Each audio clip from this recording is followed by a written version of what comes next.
wishing you a powerful morning. Good morning. Good morning. So, Zelensky gave an interview to a very valuable person, an American blogger whose name is Nikak, and who doesn't really represent anything. She has some followers, and suddenly she changed her opinion about Zelensky. And for several years she was saying that everything was bad with Zelensky, that everything in the country was bad, and suddenly in just a few days she changed her opinion. A little digression. How can that be? It's never happened before, and yet here we are again.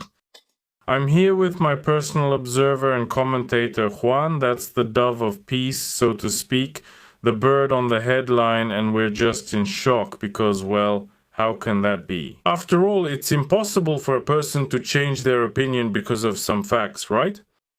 So, let's see what's going on there. Zelensky proposed an alternative to 20 years of war for the sake of victory. 20 years already, that is, 20 years of victory without elections means 20 years without an alternative to Zelensky's presidency. And of course, he doesn't want things to be any different. Despite the fact that now this very Zaluzhny general is emerging as a leader who says to everyone in broken Ukrainian, a powerful morning, I mean, good morning to you, good morning, I'm to you, good morning. Zelensky considers himself much stronger, more powerful. According to Zelensky, American President Trump understood who exactly doesn't want to stop the war. Can you imagine? It's degradation. Degradation. How come? I never imagined it before. But now, at the end of the 6th year of the war, or something like that, he suddenly started to picture it. A mysterious look on Zelensky's face on the left, an understanding look on the American blogger's face on the right, and two cups of water in the center. According to Zelensky, Trump understood that we want to stop Putin, understood that we really want peace, because before there were voices saying that Ukraine doesn't want to stop. And that's really how it is. Ukraine really does want to stop, apparently, because honestly, I don't know. So we look at Zelensky's statement that we won't give up Donbas. The 1991 borders too well, we're moving toward those as well. But there must be peace. There must be peace, and Putin is old and Putin is inadequate. That's according to Zelensky again. But there must be peace, and in general there won't be any elections, and in Russia the elections are bad and Putin is wrong. But in Ukraine everything is right, and but anyway, let's make peace. But we won't go anywhere on Ukraine's terms. Not to Moscow, not to Washington, or anywhere else.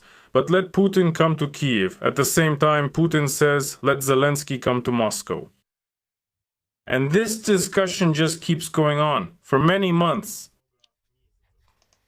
What else? Anything else? Zelensky says, first of all, we are focused on human lives. If tomorrow we can stop the war, get a ceasefire, that's better than fighting for 10 or 20 years for victory and losing our people. Again, earlier Zelensky said that, this war should last maybe just a few more months. Maybe another 6 months, and now it's already 10 or 20 years. In recent statements, it was said that there won't be any elections because most likely the war will continue in 2026 and 2027, but it seemed like there would be a truce, and now it's already 10 or 20 years. I'm curious where Zelensky will find so many Ukrainian citizens, fit for military service, in good health, with a sound mind and a cool head, so to speak, and a normal memory in 10 years. Yeah, for example, Juan is shocked. See, even the sombrero has shrunk since no one understands what's happening. 10 or 20 years of war, nothing like this has happened recently. I mean, nothing like this has ever happened, and here it is again. And then suddenly Zelensky says 10 or 20 years of war, because, you just want to be like Nicaragua. By the way, the president said that his wife is the vice president and he himself has been president for, 30 years already.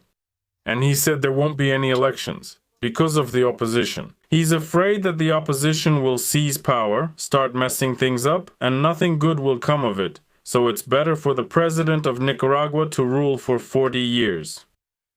Then suddenly Zelensky says there will be 10 or 20 years of war, no elections and no alternative. So that's apparently the right thing to do. Turns out this is the country they should have called Nicaragua.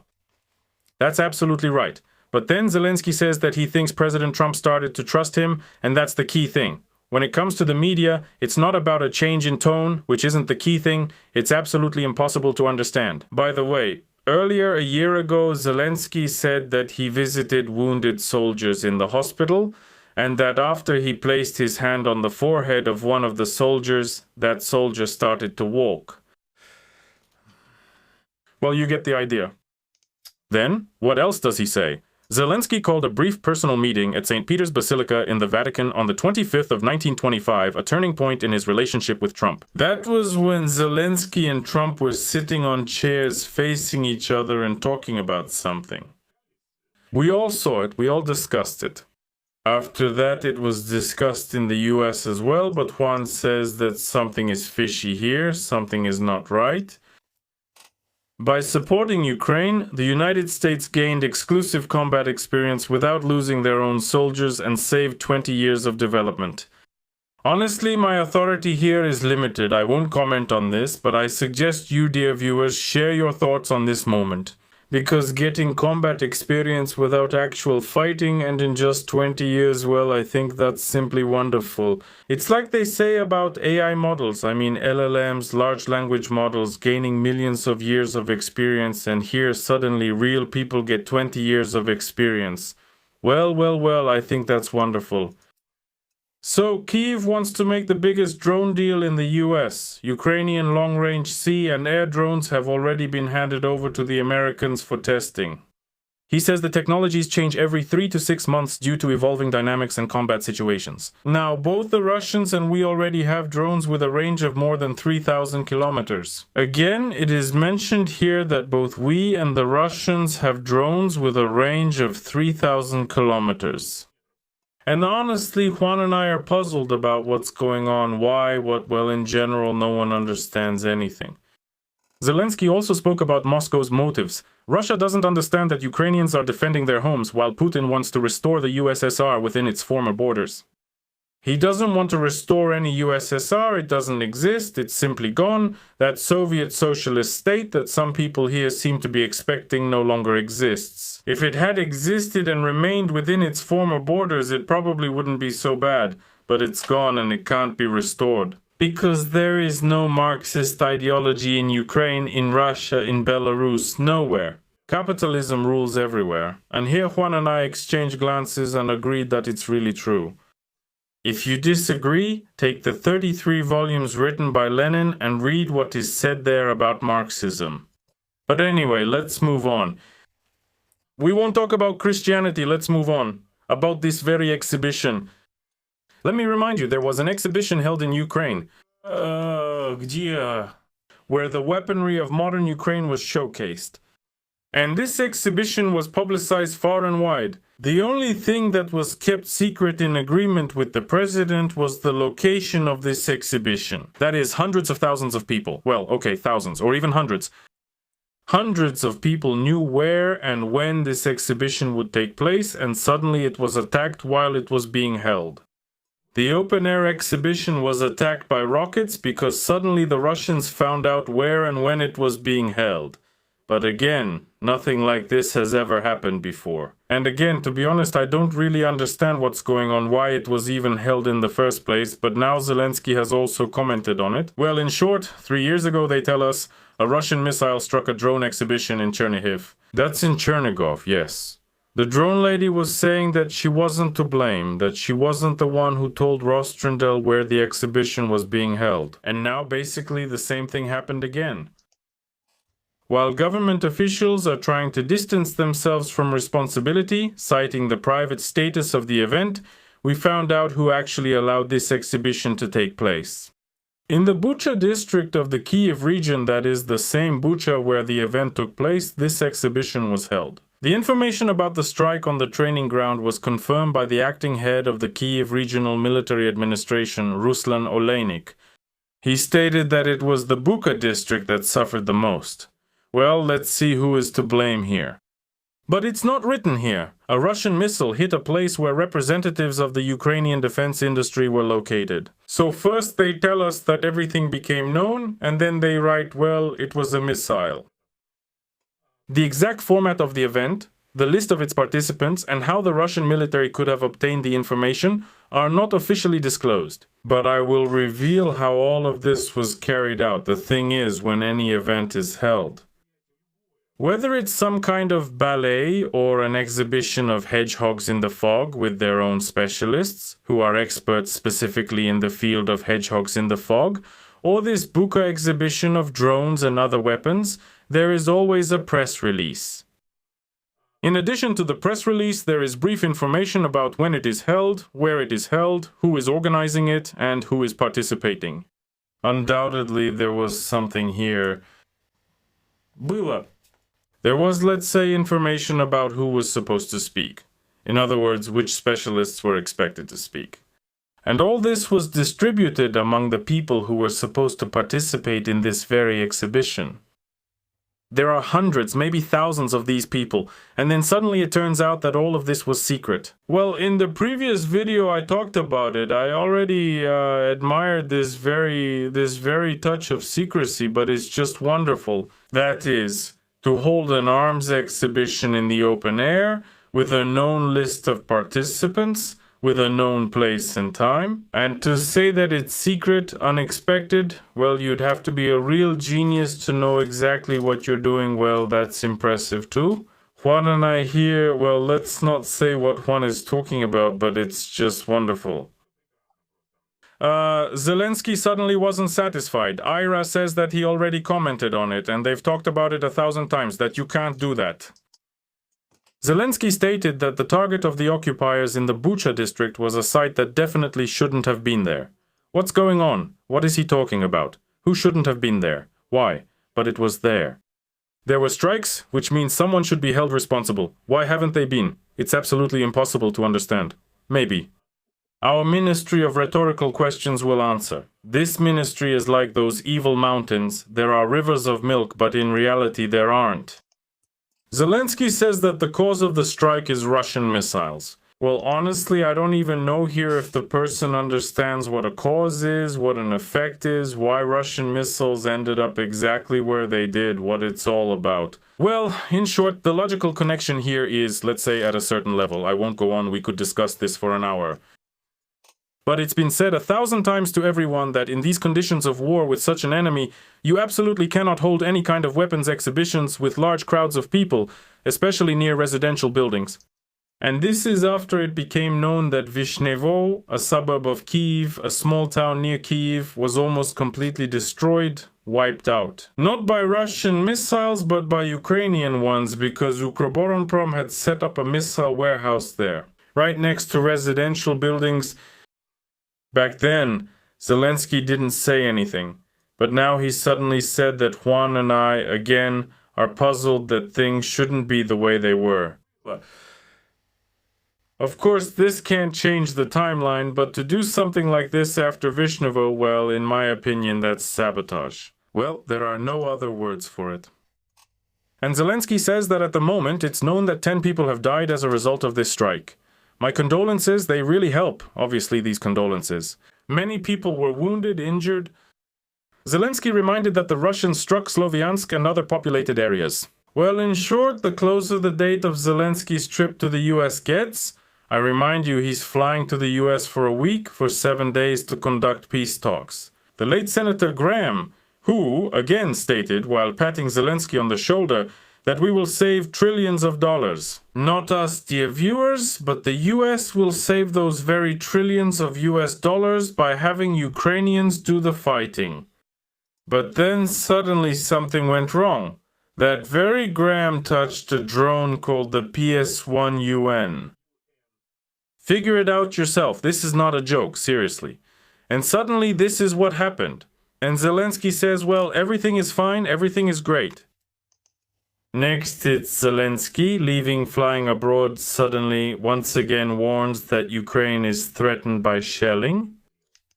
They've prepared missiles. Zelensky warned about preparations for a new massive night strike by the Russian Federation on Ukraine.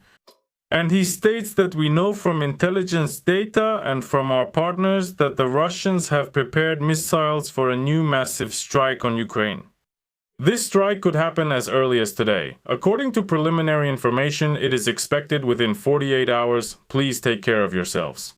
Pay attention to air raid signals, says Zelensky, who, of course, will not be present in Ukraine when the heaviest attacks occur. No intelligence data is needed here anymore. Zelensky leaves, and a massive shelling of Ukraine begins, including Kiev, Chernihiv, Odessa, Sumy region, and basically anything else, really. But here we have another revelation, so be careful. In the previous video I talked about how they were advising Ukrainians to leave somewhere, and then suddenly they say you shouldn't leave because it won't help because of the lack of heat and everything else. Well, in short, there's a lot of really interesting stuff here. Well, and finally, let's probably take a look at Hermak Potuzhny, who in December 2025 consulted with some astrologer. And this is also about Mantes regarding the appointment of Fedorov as the head of the office of the president. And it turned out that she said it shouldn't be done, or on the contrary, it should be. Well, in short, you can judge for yourself by the intensity of the emotions. Just imagine. That is, an official who is supposed to solve problems on a national level suddenly goes to some girl. That is, someone who has no knowledge, no experience, and calls herself Cara Montesa. In order to gain this very Cara Montesic experience and make some decisions based on it. Well, Juan and I, to be honest here, well, even his sombrero has shrunk from grief. It used to be, well, like a real Mexican sombrero. But Juan is just shocked. And Juan and I, well, really, yes, both of us are shocked. So I suggest we move on to discussing the leaders, and see what they can tell us. First, I suggest we invite Zelensky so that he, in turn, can celebrate his birthday. It was actually yesterday, but we can't congratulate him because he has sadly passed away. But in general, let's honor the memory of a wonderful Soviet actor. And he invites these geniuses, the Ukrainian political elite, before our very eyes. Let's hear from the clowns. Go ahead, comrades. Yes, later I'll show that very Kurbanita, whom I haven't shown in a long time, and she'll also share her opinion about what's happening. But what can you do? Because things are going completely the wrong way. Completely the wrong way, I would say. But anyway, let's see what those very legionnaires have to say, so to speak. Well, first up is probably this very Bliaker, who for some reason is called Bereza. This very Bliaker claims that he is under sanctions and he suddenly ran out of money. And let me remind you that this is a former deputy who is now sitting in Austria and saying that absolutely all men in Ukraine must be drafted to serve at the front so that they die. But obviously after serving for a whole 3.5 days, he fled abroad and now broadcasts from there. Drawing some flowers behind him in the kitchen and fighting with borscht and a whole onion, or whatever those mighty warriors are doing there, they say, and suddenly he was sanctioned. So here he was, suddenly a veteran of all wars, including the Battle of Kulikovo, and then suddenly he was sanctioned too. Along with Milan Amelian, that very representative of Hyperloop with Elon Musk, who hasn't built anything.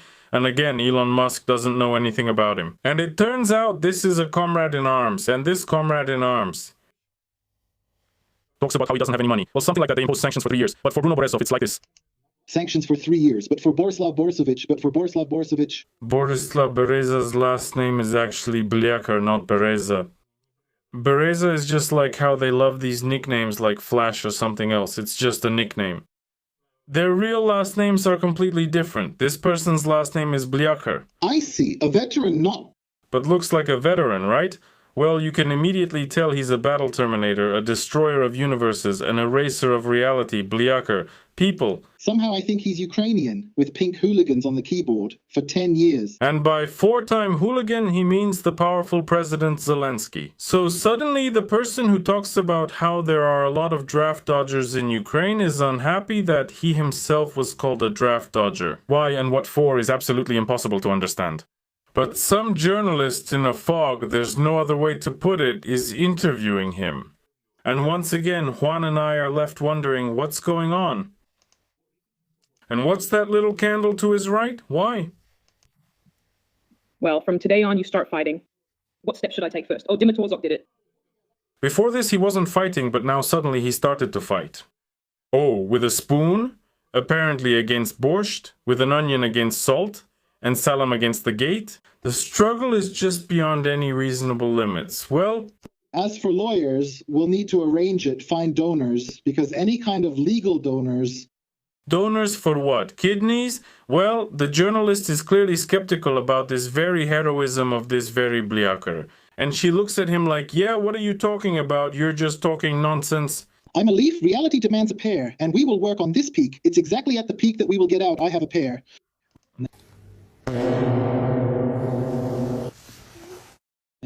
Memoirs of Shin Shora to be. Millions of Ukrainians have the same thing too. Vin. The problem is not inside the country. And Juan feels for everyone who got into a difficult situation, especially for such a powerful hero as this very character. But there is also Toka. Toka is not yet imposed on Tuka, but already the skeptical journalist on the left with a complicated expression and a charming value asks, what about Crimea? Well, I can't quite imagine that just because of that. That it's so hard to concentrate, well, because, well, this isn't exactly that. But... The voltage in the outlets will accumulate and go back. Voltage? The voltage in the outlets will accumulate and go back. Tuka is clearly a physics expert. Wonderful. Can you imagine all the voltage accumulates and goes back?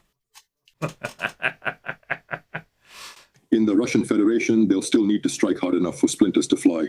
Sadly, it's unavoidable, but it's possible. Well, it's like that very same Dropat was saying that in Donbass and Luhansk people are suddenly freeloaders. These aren't my words, that's what he said, and I've already spoken about it. And now suddenly Tuka, who also hasn't really worked a hard day in his life, is talking about it. By the way, he said that he was raised in an environment that didn't encourage him but forced him. If you pull out a knife, you have to use it on someone. That's what this very same Tuka said. Tuka. So he grew up in some kind of environment, clearly not exactly a bad one. The 90s left their mark, and this is a person from the 90s who clearly didn't fight against his environment back then, and now he's talking about how we need to strike Crimea, but it's absolutely impossible to understand why. Juan and I will try to find out again, and if anything comes up, we'll let you know. Write what you think about this. Goodbye, everyone. And people are saying the elections are tomorrow and that someone has to run in them. Yeah. And you live to see it. Goodbye.